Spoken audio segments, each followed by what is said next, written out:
Good morning and welcome back all the students after completing half yearly exams। तो फिर से अपनी class शुरू करते हैं बेटा। जैसे कि मैंने चैप्टर 5 पहले करा दिया है, उसका वर्क करा चुका हूँ। अब उसकी एक्सप्लेनेशन आपके सामने बता रहा हूँ बेटा। हम चैप्टर 5 हिस्ट्री के चैप्टर 5 को पढ़ेंगे, जो कि है kingdoms, Kings and an early Republic, यानी जो उस समय जो राज्य रहे होंगे, राजा कैसे थे मिडिल पीरियड में और किस तरह से उनका चुनाव हुआ करता था। तो ये इस बारे में हम जो है इस चैप्टर में पढ़ेंगे। इससे पिछले चैप्टर जो पढ़ा था उसमें हमने देखा था कि किस प्रकार से राजा जो होते थे वो जन या लोगों के द्वारा चुने जाते थे। लेकिन बाद में क्या हुआ, यानी जो हम जिस पीरियड की बात कर रहे हैं, वैदिक पीरियड की, इसमें राजा का चुनाव जो होता था वो चुनाव नहीं होता था। इसमें एक रिचुअल होती थी जिसे कहा जाता था अश्वमेध यज्ञ। इसमें क्या होता था, जो पावरफुल या स्ट्रॉन्ग राजा होता था, किंग होता था, वो अपना एक हॉर्स, एक घोड़ा जो था वो सिटी में या किसी एक स्टेट में भेजता था, और वो जो हॉर्स होता था उसके पीछे काफ़ी बड़ा जुलूस होता था, आर्मी होती थी उस राजा की। उसका मतलब ये होता था कि जिस स्टेट से होकर के ये हॉर्स जाएगा, वहाँ का राजा अगर उस हॉर्स को ऐसे ही जाने देगा तो इसका अर्थ ये हुआ कि उसने उस पावरफुल किंग की, उस राजा की जो है बादशाहत को या उसके शासन को स्वीकार कर लिया है, अपने आप को सरेंडर कर दिया है उस राजा के आगे। अर्थात अब उस स्टेट, वो स्टेट भी अब जो उस पावरफुल किंग के, राजा के अंडर में आ जाएगा, यानी खुद का अपना स्टेट और दूसरा जिस स्टेट से होकर के उनका हॉर्स जाएगा वो स्टेट, वो दोनों स्टेट जो है उस राजा के अंडर में अब आ जाएंगे। तो उसके लिए कुछ ज़्यादा युद्ध की आवश्यकता होती नहीं थी। लेकिन बाई चांस अगर किसी ने उस हॉर्स को पकड़ ले, कोई अगर राजा उस हॉर्स को यदि पकड़ लेता था तो इसका अर्थ यह होता था कि उस राजा को, उस जिसका घोड़ा पूरे स्टेट में घूम रहा है, उसके साथ जो है युद्ध करना पड़ता था। और युद्ध में यदि वो राजा दूसरे राजा को हरा देता था तो उसका जो पहला स्टेट था वो और दूसरा जिस स्टेट को वो जीतता था वो दोनों स्टेट उसी के हो जाया करते थे। और उसके बाद जब वो उसे जीत लेता था या मान लिया को राजा सरेंडर कर देता था उस स्टेट को, तो वो राजा जो है इस रिचुअल को यानी अश्वमेध यज्ञ को करता था। उसमें तमाम जिन राजाओं ने सरेंडर किया है वो लोग और राजा के परिवार के तमाम लोग जो बैठते थे और जो पंडित होते थे, पृष्ठ होता था, उस रिचुअल को, अश्वमेध यज्ञ को करता था। राजा का सम्मान, जिस राजा का घोड़ा पूरे स्टेट में जो घूमता था उस राजा को सम्मान ज़्यादा दिया जाता था। उसका एक सिंहासन, उसका थ्रोन एक अलग होता था, टाइगर शेप टाइप का। बाकी जो राजा थे हारे हुए या सरेंडर किए हुए राजा, जिन्होंने उसकी अधीनता को स्वीकार कर लिया है, वो केवल मूक दर्शक बन करके इस रिचुअल को देखा करते थे। इस रिचुअल में, इस परंपरा में या इस पूजा पाठ में, यज्ञ में केवल परिवार के, फैमिली के लोग साथ होते थे या राजा का अपना एक चैरिटियर होता था। चैरिटियर मीन्स जो रथ को चलाने वाला होता था। राजा जब युद्ध करने जाता था तो उसका सारथी या रथ चलाने वाला उसका सबसे क्लोज माना जाता था। तो वो सारथी परिवार के, फैमिली के लोग ही इस रिचुअल में शामिल होते थे, बाकी सब राजा उसे देखते थे केवल। और जो सरेंडर किए हुए राजा हैं वो उस राजा के लिए, जो स्ट्रॉन्ग राजा है, जिसका यज्ञ, जो यज्ञ को करा रहा है, रिचुअल को करा रहा है, अश्वमेध यज्ञ को, उसको गिफ्ट लाया करते थे। विष, जिन्हें वैसे कहा जाता था, वो भी राजा को गिफ्ट ला करके दे दिया करते थे। परंतु इस रिचुअल में जो शूद्र होते थे वो ना तो देखने के लिए आते थे या किसी भी पार्ट में उन्हें कोई पार्टिसिपेशन नहीं मिलता था, उन्हें कोई भी भाग लेने का हिस्सा नहीं होता था शूद्रों को। ठीक है, ये ऐसे राजा का चुनाव होता था उस समय कि जो स्ट्रॉन्ग राजा होता था उसका एक हॉर्स छोड़ा जाता था, उस हॉर्स को जो पकड़ लेता था उसे राजा से युद्ध करना पड़ता था। यदि उसने युद्ध नहीं करना चाहता तो वो उस राजा, उस घोड़े को ऐसे ही जाने दे ताकि वो सरेंडर कर दे और वो स्टेट ऑटोमेटिकली उस राजा के अंडर में चला जाता था। ठीक है, दूसरा पॉइंट आता है लेटर वैदिक बुक्स। तो कुछ किताबें ऐसी थी, जैसे कि मैंने पिछले चैप्टर में पढ़ाया था कि ऋग्वेद में जो ऋग्वेद लिखा गया था उसमें जो पुस्तक लिखी गई थी सबसे बड़ी वो ऋग्वेद था, जिसमें हाइम्स लिखी हुई थी। लेकिन उसके बाद ऋग्वेद के बाद जो पुस्तकें लिखी गई उन्हें लेटर वैदिक बुक्स कहा गया। और ये बुक्स जो थी ये लिखी गई थी उधर नॉर्थ साइड में, जहाँ गंगा बहती थी उस तरफ जो है ये पुस्तकें लिखी गई थी। और चूंकि ये पुस्तकें ऋग्वेद के बाद लिखी गई थी, ऋग्वेद पुस्तक के बाद लिखी गई, इसलिए इन्हें ऋग्वेदिक पुस्तकें कहा गया, लेटर वैदिक बुक्स कहा गया था। कौन कौन सी बुक्स थे ये?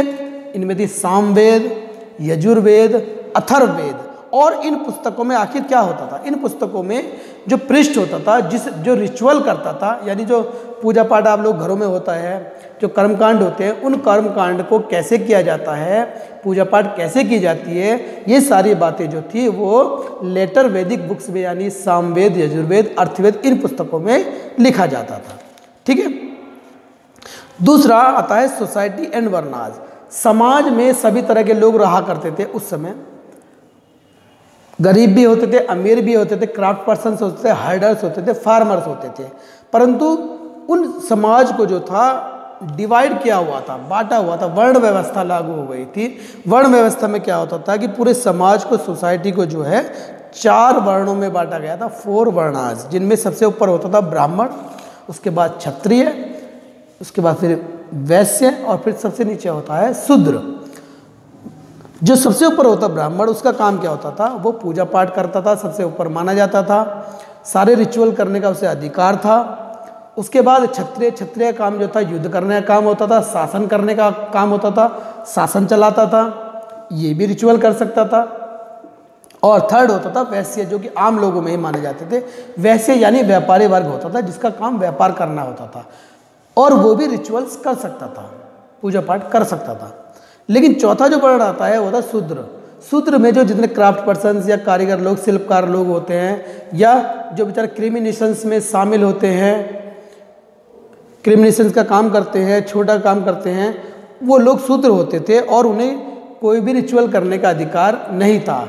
ऐसे लोग जो सबसे निचला घिनौना काम करते थे उन्हें अनटचेबल्स कहा जाता था। ये अनटचेबल्स आज की डेट में, आज प्रेजेंट में ऐसी कोई प्रथा नहीं है जो जिन्हें अनटचेबल कह करके या कोई भी भेदभाव किया जाता है, डिस्क्रिमिनेट किया जाता है, लेकिन उस समय किया जाता था। और ये अनटचेबल्स जो थे उस समय भी कुछ लोग ऐसे थे नॉर्थ साइड में, नॉर्थ इंडिया की तरफ, कि जो लोग इन परंपरा को नहीं मानते थे। क्योंकि वर्ण व्यवस्था में क्या था कि जो जिस वर्ण में जन्म लेता था उसे वही माना जाता था। फॉर एग्जाम्पल, अगर मान लीजिए कोई क्षत्रिय है और उसके घर में कोई पुत्र पैदा हुआ है, कोई संतान हुई है, तो वो क्षत्रिय ही कहलाया जाएगा, बाय बर्थ उसे क्षत्रिय कहा जाता था। लेकिन कुछ ऐसे भी क्षेत्र थे जैसे नॉर्थ इंडिया की तरफ जो इन बातों को नहीं मानते थे, जो ब्राह्मण से भी अपने को ऊपर राजा मानते थे, वो इन चीज़ों को नहीं मानते थे, अनटचेबल्स को भी नहीं मानते थे, बल्कि वो मानते थे कि हर कोई जो जिसका पेशा है, जो प्रोफेशन है, ऑक्यूपेशन है, उसके आधार पर ही उसको वो नाम दिया जाए, ना कि उसे बाय बर्थ वो उपाधि या वो किसी वर्ण में शामिल किया जाए। ऐसे भी लोग उस समय हुआ करते थे। ठीक है। उसके बाद आता है जनपद। जैसे कि मैंने बताया कि समाज जो था, समाज में सब तरह के लोग हुआ करते थे, और जनपद जो था, जनपद ऐसी स्थान होता था जहाँ पर लोग जो है, लोग यानी जन आकर के जिस जगह पर सेटल हो जाते थे, सेटल डाउन होते थे, उसे जनपद कहा जाता था। ठीक है। जो मतलब आकर के गांव या शहर बनते थे उन्हें जनपद कहा जाता था। और आर्कियोलॉजिस्टों को कुछ ऐसी जगह मिली है, जैसे कि दिल्ली का पुराना किला हस्तिनापुर जो कि मेरठ के पास है, और अतरंजी खेड़ा जो एटा के नियर के पास पाया जाता है, वहाँ पर आर्कियोलॉजिस्टों को कुछ ऐसे सबूत मिले हैं जिनसे पता लगता है कि पहले के जो लोग थे वो हट्स में या झोपड़ियों में रहा करते थे, पशुओं को पाला करते थे, और इसके अलावा वो कुछ फसलें भी उगाया करते थे, जैसे कि बार्ले, राइस, सीसम यानी तिल, और मस्टर्ड यानी कि सरसों, दालें, शुगरकेन यानी गन्ना, इस तरह की फसलें वो उगाया करते थे। इसके अलावा आर्कियोलॉजिस्ट को एक और चीज़ मिली थी जिसे कहा जाता था पेंटेड ग्रे वेयर, यानी कि उस समय मिट्टी के बर्तन बनाए जाते थे जो इतने अच्छी तरह डिजाइन किए जाते थे और उन पर ग्रे कलर का पेंट किया जाता था, जो काफ़ी उनका टेक्सचर भी बड़ा अच्छा होता था, बहुत अच्छी प्रकार से सॉलिड रूप में उसको बनाया जाता था। और शायद उसका इस्तेमाल वो लोग जो थे खाना के लिए, अनाज या स्टोर करने के लिए उसका इस्तेमाल किया करते थे। ये सब चीज़ें जो मिली थी वो आर्कियोलॉजिस्ट को मिली थी। तो जनपद जैसे मैंने बताया आप लोगों को, जहाँ लोग जाकर सेटल हो गए थे और यानी शहर या सिटी या गांव जो थे वो मिल करके बनाते थे, वहाँ पर लोग रहा करते थे। जनपद जहाँ पर एक राजा का शासन हुआ करता था उसे जनपद कहा जाता था। उसके बाद आता है महाजनपद। महाजनपद क्या है? कोई राजा, कोई किंग जब स्ट्रांग होता था, अपने पावर को बढ़ाता था, आसपास के जनपद को जीत लिया करता था, तो उससे मिलकर के महाजनपद बनता था। और चूंकि पहले के राजा, जैसे पिछले चैप्टर हमने पढ़ा, पहले के राजाओं की ना तो आर्मी हुआ करती थी और ना ही इनकी कोई कैपिटल या राजधानी हुआ करती थी, लेकिन महाजनपद बनने के बाद इनकी जो राजधानी या कैपिटल भी रखा करते थे और उन कैपिटल्स को, उन राजधानियों को फोर्टिफाइड करते थे। फोर्टिफाइड मीन्स किलेबंदी करते थे। अब जैसे मैंने जिक्र किया था दिल्ली का पुराना किला या लाल किला, ये किला क्या होता है? जब आप लोग कभी दिल्ली घूमने जाते हैं तो आपको देख के आते बोलते हैं कि हम लाल किला देख करके आए हैं, लेकिन वो किला होता क्या है? किला दरअसल एक फोर्टिफाइड बाउंड्री होती है किसी शहर के आसपास या पूरे राज्य के आसपास, पूरी जो होती थी उसे बाउंड्री कहते हैं। वो चाहे ईंटों की बाउंड्री हो या बड़े बड़े पत्थरों की बाउंड्री हो। क्यों बनाई जाती थी? ताकि कोई बाहरी व्यक्ति जो है आकर के इस राज्य पर या शहर पर कब्जा ना कर ले, हमला ना कर दे। या कुछ राजा ऐसे थे जो अपनी शान दिखाने के लिए कि वो कितने रिच हैं, इसलिए भी जो है फोर्टिफिकेशंस करते थे। और दूसरा एक वजह और भी होती थी कि राजा जो थे, जब एक फोर्टिफाइड सिटीज़ होता था, एक किलेबंदी के अंदर कोई शहर या महल होता था, तो उसके अंदर राजा जो आसानी से अपनी प्रजा पर शासन भी कर सकते थे। उन्हें पता होता कि हमारे किलेबंदी के अंदर कितने लोग हैं, जनता कैसे रहती है, तो वो एक पूरी एक सीमा हो गई, एक बॉर्डर हो गया, तो उसको देखने में आसानी होती थी। अब बॉर्डर के पार वो क्या कर रहा है, इसको देख रेख जो है वो राजा नहीं कर सकता, लेकिन एक फोर्टिफिकेशन होगी तो उसके अंदर जो है राजा आसानी से अपनी जनता के हर चीज़ को देख सकता है, उस पर शासन भी कर सकता है। अब इतने बड़ा अगर फोर्टिफिकेशन होता था, किलेबंदी यदि होती थी, तो उसके लिए ज़्यादा कितने हज़ारों लाखों ईंटें चाहिए होंगी, इतनी रिसोर्सेज की जरूरत पड़ेगी, खर्चा करना पड़ेगा। दूसरा, वो अधिकारी भी रखते थे, अपॉइंट करते थे, उनके लिए भी रिसोर्सेज चाहिए होते थे। फिर ये राजा जो थे, अब महाजनपद के राजा, इनकी अपनी आर्मी भी होती थी, जबकि पहले आर्मीज नहीं हुआ करती थी राजाओं के, सब लोग मिलकर के युद्ध किया करते थे। लेकिन अब जब महाजनपद बन गया तो राजाओं की अपनी राजधानी होती थी और आर्मी होती थी, और उस आर्मी के लिए वो आर्मी जो थी परमानेंट होती थी, उनकी एक परमानेंट सैलरी होती थी। ये सैलरी जो कॉइन में दी जाती, जिसे पंचमार्क कहा जाता, पंचमार्क करके सैलरी जो कॉइन के रूप में दी जाती थी।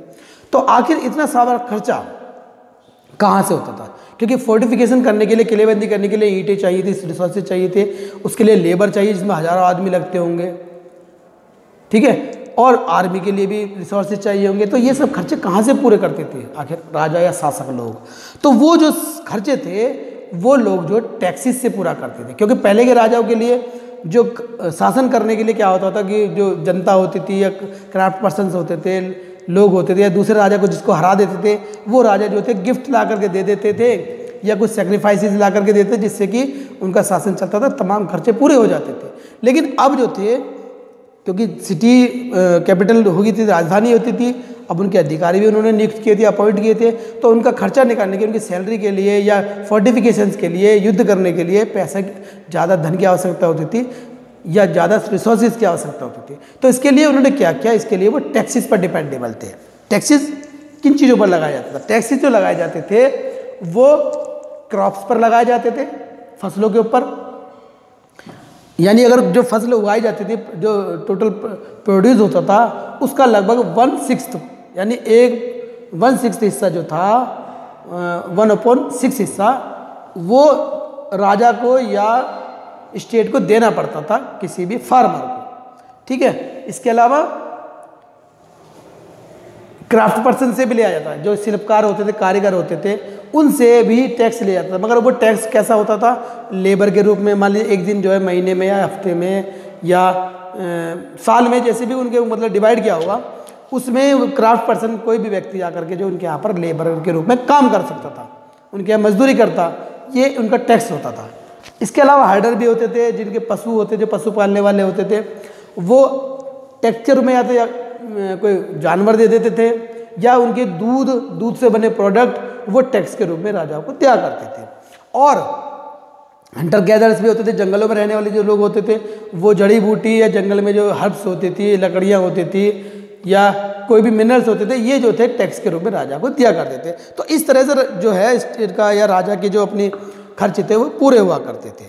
अब चूंकि ज़्यादातर लोग वहाँ उस समय फार्मर होते थे, किसान होते थे, तो ज़्यादातर डिपेंडेबल जो थे लोग वो खेती पर निर्भर थे, खेती से ही ज़्यादातर राज्य की जो इनकम वो आती थी। तो उस समय खेती में भी, कृषि में भी जो है कुछ बदलाव हुए, कुछ चेंजेज हुए। क्या बदलाव हुए? मोस्टली 2 चेंजेज हुए। पहला कि पहले जो हल होते थे, प्लो होते थे, वो लकड़ी के, वुडन के होते थे, लेकिन बाद में ये हल प्लो जो थे वो आयरन के होने लगे। क्यों? उससे क्या फ़ायदा हुआ? आयरन के प्लो से जो है किसी भी सख्त जगह पर भी आसानी से जो खुदाई की जा सकती थी, और सख्त से सख्त जगह को खुदाई करते, जिससे कि पैदावार बढ़ती थी और अनाज ज़्यादा मिलता था। ये चेंजेस।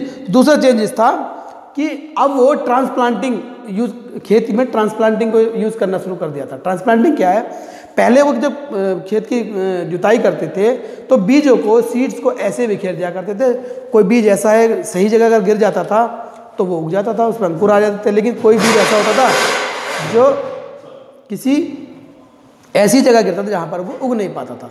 अब क्या करते थे? अब ट्रांसप्लांटिंग का काम था, बीजों को किसी एक अलग जगह पर उगाया जाता था, जिसमें जब वो पौधे उग जाते थे, उन पौधों को उखाड़ करके, निकाल करके दोबारा से खेती में फिर रोपा जाता था। मोस्टली पैडिंग या धान की खेती में इस चीज़ को किया जाता था। तो अब ये 2 चेंजेस जो थे वो कृषि के क्षेत्र में हुए। इसके बाद बात करते हैं जनपद महाजनपद की बात कर रहे हैं। तो ऐसे जब जनपद जो थे जो स्ट्रांग हो गए तो महाजनपद का रूप ले लिया। इनमें एक नाम है मगध। मगध लगभग 200 साल में मगध जो था सबसे स्ट्रांग, सबसे शक्तिशाली जो है राज्य बन करके उभरा था। क्यों उभरा था? उसका एक कारण था, क्योंकि मगध में ही ज़्यादातर जो नदियाँ थी, बहुत सी नदियाँ बहती थी, जिनमें गंगा और सोन नदी थी, और जहाँ जहाँ नदियाँ बह करके जाती थी वो नदी इलाका जो था वो फर्टाइल होता था। फर्टाइल तो खेती के लिए होता था। खेती जहाँ उस समय मैंने जैसे बताया कि कृषि पर ही ज़्यादातर राजा महाराजा उनके स्टेट की इनकम जो थी खेती पर निर्भर थी। तो जहाँ फर्टाइल लैंड होगा वहाँ पर खेती ज़्यादा होगी, पैदावार ज़्यादा होगी, और वही जो स्टेट है वो अमीर माना जाता था, वही राज्य अमीर माना जाता था। इसके अलावा वहाँ पर फॉरेस्ट एरिया भी मगध में बहुत थे। फॉरेस्ट एरिया, जंगल के एरिया, जंगलों में हाथी बहुत होते थे। तो उन हाथी को जो लोग जो कैप्चर करते थे और कैप्चर करने के बाद आर्मी में उनका इस्तेमाल करते थे। हाथी पर जो है युद्ध करना बहुत आसान होता है पैदल और घोड़ों पर बैठने के अलावा, क्योंकि उससे आसानी से जो जिसके पास हाथी होते थे, जिस सेना के पास, आर्मी के पास, वो आर्मी बहुत स्ट्रांग मानी जाती थी, आसानी से युद्ध को जीत लिया करते थे। इसके अलावा उन जंगलों से लकड़ी भी मिलती थी फर्नीचर बनाने के लिए, या लकड़ी के बने औजार इक्विपमेंट बनते थे। और इसके अलावा वहाँ पर आयरन माइंस भी थी, लोहे की खान भी थी, जिनमें से आयरन को निकाला जाता था और उससे लोहे के बड़े स्ट्रांग शक्तिशाली हथियार बनाए जाते थे, जिससे कि युद्ध में जो वो काम आते थे। ठीक है। इसके अलावा जो थे इस राज्य में, मगध में कुछ शक्तिशाली शासक भी हुए थे जिन्होंने मगध को अपने विस्तार किया था, अपने राज्य को बढ़ाया था, जिनमें एक नाम था बिंबिसारा और एक नाम था अजातशत्रु। ये स्ट्रांग शासक थे जिन्होंने मगध को और भी स्ट्रांग बनाया, आसपास के क्षेत्रों को जीत करके। ठीक है। अब उस समय मगध की जो राजधानी थी वो राजगिर आती है, जिसे प्रेजेंट में आज राजगीर कहते हैं, जो कि बिहार में है। उसके बाद इन्होंने मगध की राजधानी पाटलिपुत्र बनाई, जिसे पटना कहते हैं, और ये भी बिहार में ही है और आज की डेट में बिहार की राजधानी है। उसी समय अलेक्जेंडर द ग्रेट, अलेक्जेंडर यानी सिकंदर महान का नाम आपने सुना होगा। सिकंदर जो था वो भी अपने परचम पर था और उसने पूरी दुनिया को जीतने का सपना सजोए। वो जब जा रहा था, यानी लगभग उसने काफ़ी दुनिया को जीत लिया था। जब वो इंडिया की तरफ आया है तो इंडिया में व्यास नदी पर से उसे लौटना पड़ा था। ये अलेक्जेंडर जो था यूरोप के मसीडोनिया में था, लगभग 2300 साल पहले। मसीडोनिया जो कि यूरोप में पाया था, वहाँ पर ये इसका जन्म हुआ था। और जब ये इंडिया की तरफ चला तो उसकी आर्मी ने व्यास नदी को पार करने से मना कर दिया, इसके सोल्जर्स ने, कि हम इस ब्यास नदी को पार नहीं कर सकते। जब आर्मी ने इसका साथ नहीं दिया तो आखिर उसे वापस लौटना पड़ा और वो इंडिया तक नहीं पहुंच पाया था। इसके बाद किंग्स एंड किंगडम्स, जैसे कि मैंने बताया राजा और उनके राज्य। राजा का चुनाव कैसा होता था ये मैंने आपको बताया।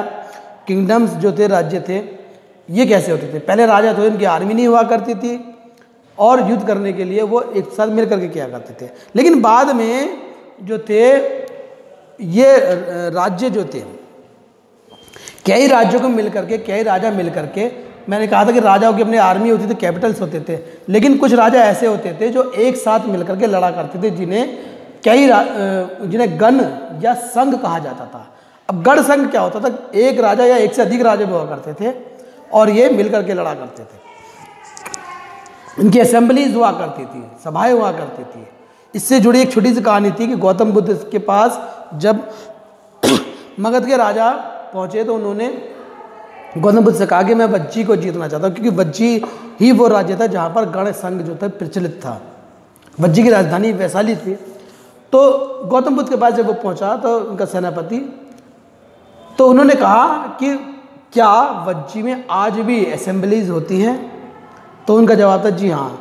तो फिर गौतम बुद्ध ने कहा कि यदि वहाँ पर असेंबलीज होती है, यदि वहाँ पर औरतों का सम्मान किया जाता है, उनकी रक्षा के लिए युद्ध होते हैं, क्या वहाँ पर अभी भी बूढ़ों बुजुर्गों का सम्मान किया जाता है, या सभी चीज़ें रिचुअल्स जो धार्मिक अनुष्ठान होते हैं, धर्म को आगे रखा जाता है, या वहाँ के लोग मिल करके एक साथ लड़ते हैं, जब राज्य पर कोई आफत विपदा आती है तो सब मिल करके लड़ते हैं, या कोई भी फैसला डिसीजन लेने से पहले वो एक साथ मिल करके मंत्रणा या सलाह करते हैं, तब तक जब तक ये काम वहाँ पर वज्जी में होते हैं उसे हराना मुश्किल ही नहीं, नामुमकिन है। तो इसलिए ये वज्जी जो था बहुत स्ट्रांग रहा, लेकिन बाद के शासकों में जो था ये वज्जी जो है कमज़ोर होता लगा, क्योंकि फिर बाद में इसमें गुप्त शासकों ने कब्जा कर लिया था। जब यहाँ पर इंडिया में ऐसा हो रहा था तो उस समय एथेंस में डेमोक्रेसी हो रही थी, यहाँ पर मोनार्ची थी क्योंकि यहाँ पर राजा का शासन चलता था। लेकिन यूरोप में के एथेंस में डेमोक्रेसी प्रचलित थी। डेमोक्रेसी में क्या था कि वहाँ पर 30 साल से जो ऊपर लोग होते थे उन्हें ही फुल सिटीजन मानते थे। इसका मतलब ना तो किसी वोमेन को, ना ही फॉरेनर को और ना ही दासों को, उन्हें किसी को भी सिटीजन नहीं माना जाता था। केवल वहाँ के लोग जो 30 साल से ऊपर है और वो भी वहाँ के रहने वाले, उन्हें ही सिटीजन माना जाता, फुल सिटीजन माना जाता, और उन्हें ही राजा के चुनाव में भाग लेने का अधिकार होता था। उनमें असेंबली होती थी जो साल में लगभग 40 बार असेंबली की जाती थी, और लॉटरी सिस्टम होता था कि जिसे राजा चुनना होता था वो लॉटरी डाल सकता था। लॉटरी वही डाल सकता था जो कि वहाँ का नागरिक हो, यानी अर्थात जिसकी एज जो है 30 से ऊपर हो।